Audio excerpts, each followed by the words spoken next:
गोरोबथाया बेसेबांबा मोजां जादों आरो दिनै नुनो मोनबाय मास मोनसेनि उनावनो क'क्राझारनि फाइन आर्ट कलेज मिउजिक आरो फाइन आर्ट कलेज जेरावनिखि मन्त्रियानो बेनि जिबिनि प्रेसिडेन्टमोन बेसेबा गोबाव बे कलेजखौ बिथाङा प्रभिन्सियेलाइज खालामाखिसै। बे गोरोबथानि उनाव दाख्लैबावै फाइन आर्ट कलेजआ प्रभिन्सियेलाइज जालांबाय आरो बिथांमोना बेसेबांबा रंजादों। 21 बोसोर खुनु बेथन गैया मा गैया बिथांमोना कलेजखौ लाखिदोंमोन। दिनै बे कलेजआ प्रभिन्सियेलाइज जाबाय। बर' बिजोङा फोथांना दोननो थाखाय डाइरेक्टरेट नांगौ। थांनाय बाजेट सेसनाव डाइरेक्टरेटआ जाफुंबाय। बर'फोरनि थाखाय जि मोनसे काउन्सिल जादोंमोन बेबो थांनाय बाजेटआव हाबबाय। मोनसेनि उनाव मोनसे जोंनि जि गोरोबथा बियो मोगथाङाव महर मोननो हमबाय आरो जों मिजिंथिदों थाबैनो बाखिखिनि जि दफाफोर दङ बेबो जाफुंसारगोन। जेरै जोंनियाव बिटिसिआव डिसि एसपिनि जेबो खोथा रायखांनाय गैयामोन, नाथाय नैबे गोरोबथायाव सोरबा एसपिआ गाज्रिबा थोंजों बड'लेण्ड सरकारा बेखौ बिनिफ्राय बोखारहरनो हानाय, मोजांबा लाबोनो हानाय, डिसिफोरखौ बाहायनो हानायनि गोहोआ जोंनियाव फैबाय। दिनै हम पावारा गैया जानो हानाय,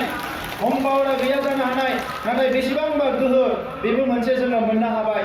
दा बेजों लोगोसे सारा इन्डियानि बर'फ्रा राव थुनलाइ हारिमु जौगाहोनायनि थाखाय माखासे जि जोंनो हाबा मावनो हानायनि गोहो नांगौ बेखौ जोङो मोननो हाबाय। बड'फा सेन्टार अफ एक्सिलेन्सि मोनसे दानानै बेवहाय आसाम आरो केन्द्रीय सरकारा मोन्नैबो फैसा होगोन। बे गोरोबथानि गेजेरजों केन्द्रीय सरकारनिफ्राय डाइरेक्ट फान्डिं फैनायनि मोनसे लामाया जोंनियाव गेंबाय आरो बेजों जोङो जोंनि जौगानाय हाबाफारिफोरखौ मावनो हासिगोन। दा बेनिखायनो मानगोनां रायजोफोर दिनै सोरबा बुंदों गोरोबथाया मोजां गोरोबथाया गाज्रि। जोंनि बारग' आफादगिरि बारग' एमपि राज्य लकसभानि सानसुमा खुंगुर बसुमतारी जोङो बिथांखौ अरायबो सिबियो। सासे बैसोगोरा मानसि, खामानि मावबोनाय मानसि, नाथाय बिथाङा साननैसो सिगांनिफ्रायनो उल्थां फाल्थां खोथाफोरखौ बुंबाय थादों। दा बिथांखौ जोङो सोंखारिनो लुबैयाखै, बिथांनि गाज्रि बाथ्रा जों बुंनो लुबैयाखै, बिथांखौ जों अनो, बिथांखौ मान होयो। अराय सम जों बिथांखौ सिगांनि सिरियाव दोनबोदों, नाथाय बिथाङासो गोनो गोथोफोरखौ खालामबोदों।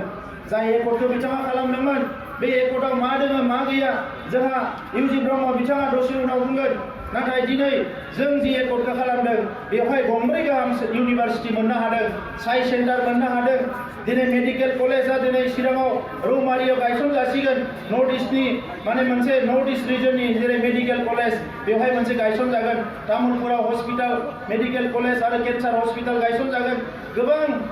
जोंनि जौगालु माखासे हाबाफारिफ्रा जाफुंसिगोन। दा बेखौ नुनानै सोरबा सानदों जे जों मावनो हायाखिसै, बिसोर मावबाय, ओंखायनो जोंखौ जेरैखि जाया बिथांमोना मुं सुनो नागिरदों आरो बुंदों बे अरायनि थाखाय आलादा रायजोनि दाबिखौ गारबाय होननानै। आलादा रायजोआ मानगोनां रायजोफोर बयनिबो बिखा बिख्लोआवसो हाबनानै दङ, बेखौ गारनो होननानै रावबो गारनो हाया। नाथाय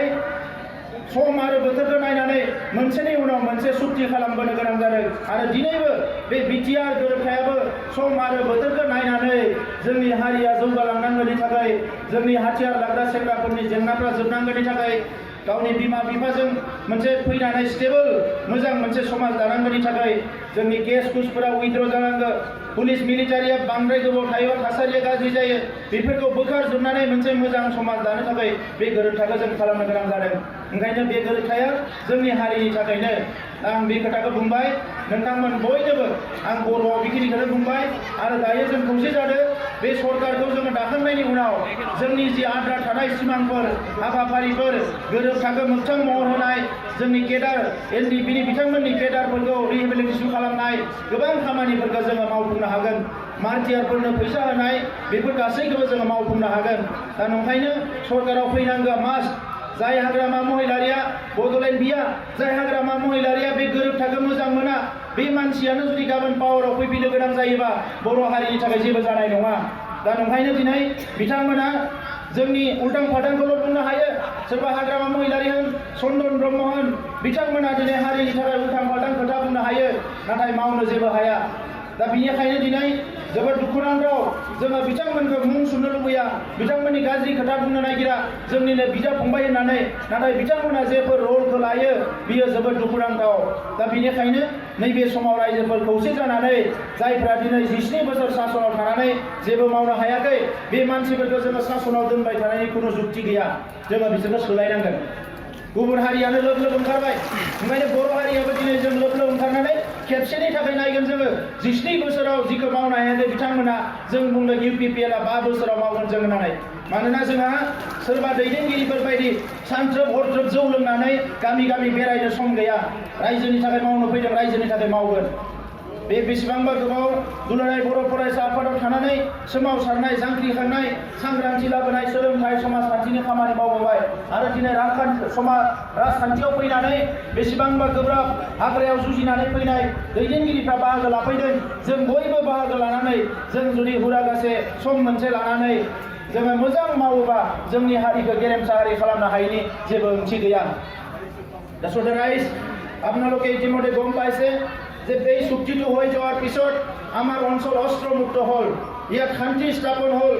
আজি শান্তি স্থাপন হ'ল অস্ত্ৰমুক্ত হ'ল 30-40 বছৰে আৰ্মি পুলিচৰ জনজননী ইফালে উগ্ৰপন্থীৰ সমস্যা এই সমস্যাৰ মাজত ৰাইজে এটা অনিশ্চয়তাত ভুগি আছিলে কিন্তু আজি চুক্তিটো হৈ যোৱাৰ পিছত আমাৰ এনডিবিৰ নেতাবিলাক মূল গতিত অহাৰ পিছত আৰু কোনো ভয় কৰা নাই আজি দিনে ৰাতি আপোনালোকে ঘূৰিব পাৰে ৰাতি 12টাতো আমাৰ অঞ্চলবিলাকত আহিব পাৰে বিজনেছ কৰিবৰ কাৰণে কাম কৰিবৰ কাৰণে আৰু কোনো ভয় কৰা কোনো পৰিৱেশ নাই আৰু এই কাৰণে আজি এই চুক্তিখন সবেই আঁকোৱালি লৈছে অকল বিটিআৰ অঞ্চলৰ ৰাইজ নহয় অসমৰ ভাৰতৰ বিভিন্ন প্ৰান্তৰ মানুহে আমাক কৈছে যে এইটো ইমান ভাল এটা চুক্তি হৈছে যে এই চুক্তিটো কেনেকৈ হ'বলৈ পালে আজি আমাৰ অঞ্চলবিলাকতো এই আলোচনাটো কৰিব লাগে সেইকাৰণে মোদী ডাঙৰীয়া আহি কৈ গৈছে যে এই যে বাৰ্তা এই বাৰ্তাটো সমগ্ৰ বিশ্বৰ কাৰণে প্ৰয়োজন আৰু এই অঞ্চলৰ ৰাইজৰ পৰা ভাৰতবৰ্ষই বহুত শিকিব লাগে বুলি মোদী ডাঙৰীয়াই নিজে কৈ গৈছে তো সেইকাৰণে আজি আমি সবে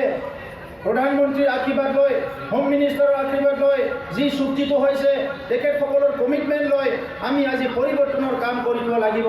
আৰু সেই পৰিৱৰ্তনৰ আনাৰ কাৰণে অকল বড়ো লাগিলে নহ'ব যিহেতু ইয়াত 17 বছৰে যদি বঞ্চিত হৈছে অকল বড়োই বঞ্চিত হৈছে এইটো নহয় ইয়াত ৰাজবংশী আদিবাসী আমাৰ গোৰ্খা বঙালী সকলো সম্প্ৰদায়ৰ মানুহ ইয়াত বঞ্চিত হৈছে সেইকাৰণে আজি পৰিৱৰ্তনটো আনিব লাগিব ৰাইজৰ স্বাৰ্থত পৰিৱৰ্তনটো আনিব লাগিব নিজৰ জনগোষ্ঠীৰ স্বাৰ্থত এই 17 বছৰে যিটো চৰকাৰ আছিলে এই চৰকাৰে অকল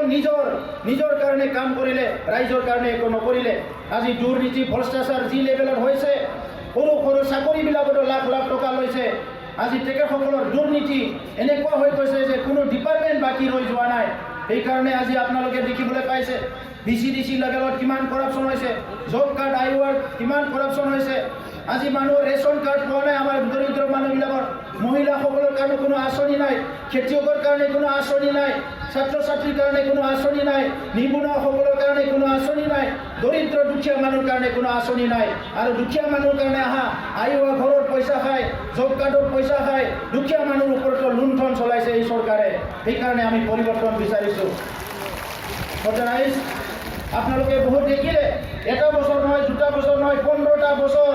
ইলেক্টেড গভৰ্ণমেণ্ট আৰু 2টা বছৰ ইণ্টাৰিম গভৰ্ণমেণ্ট তেখেতসকলে চলালে ইয়াত আপোনালোকে নতুনত্ব কি দেখিবলৈ পালে কেন্দ্ৰীয় চৰকাৰৰ পইচা আহিছে ৰাজ্য চৰকাৰৰ পইচা আহিছে 5,000 কোটিতকৈ অধিক টকা আহিল কিন্তু আমাৰ ৰাস্তা ঘাটৰ অৱস্থা আজিও বেয়া হৈ থাকিল স্কুল কলেজৰ অৱস্থা বেয়া হৈ থাকিল নিবনুৱাৰ কাৰণে একো নকৰিলে এইকাৰণে আজি UPPLে আমি কৈছোঁ যে আমি কাম কৰিবলৈ আহিছোঁ দুৰ্নীতি ভ্ৰষ্টাচাৰটো মুক্ত কৰি সমাজক এটা নিকা চৰকাৰ আনিবলৈ আমি আহিছোঁ আপুনি ৰাইজে ওলাই আহিব লাগিব ৰাইজে অংশগ্ৰহণ কৰিব লাগিব আপোনালোক সকলোৱে জানে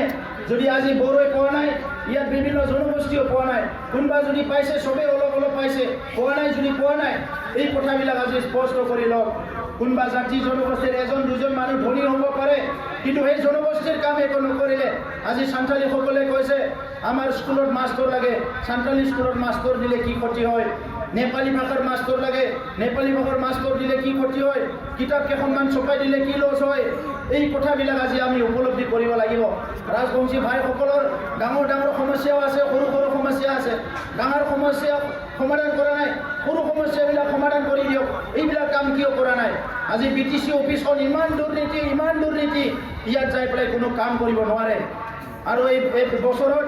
এবাৰ কাউন্সিল বহে 1 ঘণ্টাৰ কাৰণে 40টা ডিপাৰ্টমেণ্ট আছে 40টা ডিপাৰ্টমেণ্টৰ কাউন্সিল বছৰত 1 ঘণ্টা বহি পেলাই তেখেতসকলে পলিচি লয় ইয়াত কি ভাল পলিচি আহিব এজন LP স্কুলৰ মাষ্টাৰক কষ্ট কৰিব লগা হয় নিজৰ ছাত্ৰ ছাত্ৰীক পঢ়াবৰ কাৰণে ঘৰখনৰ চলাবৰ কাৰণে ঘৰৰ মানুহবিলাকে ঘণ্টা ঘণ্টা আলোচনা কৰে আমাৰ ঘৰ কেনেকৈ চলিব, কিন্তু 32 লাখ জনসাধাৰণ থকা এই BTC চৰকাৰখনে